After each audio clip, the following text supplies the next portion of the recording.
So guys, Ritesh Deshmukh ने दी जाह्नवी केलेकर को अब तक की सबसे बड़ी सजा और डाला उनको जेल के अंदर। तो चले जानते हैं पूरा मुद्दा क्या है। इस वीकेंड के वार पर रितेश देशमुख ने आते ही जाह्नवी केलेकर को अपनी एक्टिंग दिखाई और कहा कि आपको कैसी लगी मेरी एक्टिंग, जिस पे जाह्नवी कहती है कि सर मैं कुछ समझी नहीं, आप क्या कहना चाहते हो। तो रितेश कहते हैं कि आप इस घर के अंदर सबको एक्टिंग का सर्टिफिकेट देती हो, तो सोचा कि मैं भी तुमसे एक सर्टिफिकेट ले लूं।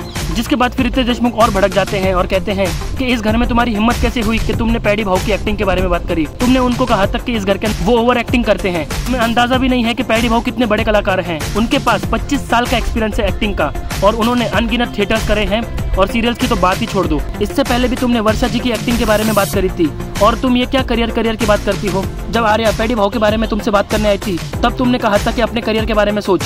तो अब मैं तुमको कहता हूँ कि तुम अपने करियर के बारे में सोचो, क्योंकि ये शो तो सिर्फ 3 महीने का है। इसके बाद तुम्हारा करियर बनेगा या नहीं वो तुम देखो। जिसके बाद फिर रितेश देशमुख ने जाह्नवी केलेकर को सबसे बड़ी सजा दी और कहा कि आज से तुम किसी भी कलाकार की एक्टिंग के बारे में बात नहीं कर सकती हो। आज के बाद तुम मेरे वीकेंड के वार पर बिल्कुल भी दिखाई नहीं दोगी। और फिर जाह्नवी केलेकर को जेल में डाल दिया और फिर कैप्टन निक्की को कहा ये तुम्हारी रिस्पॉन्सिबिलिटी है कि जाह्नवी जेल के अंदर हमेशा रहे और तुम भी जेल को अच्छे से देख लो, शायद अगला नंबर तुम्हारा होगा। सो गाइस, क्या आपको भी लगता है कि रितेश देशमुख ने जो जाह्नवी को इतनी बड़ी सजा दी है, क्या जाह्नवी इस सजा के लिए हकदार थी? हमें कमेंट करके जरूर बताइए।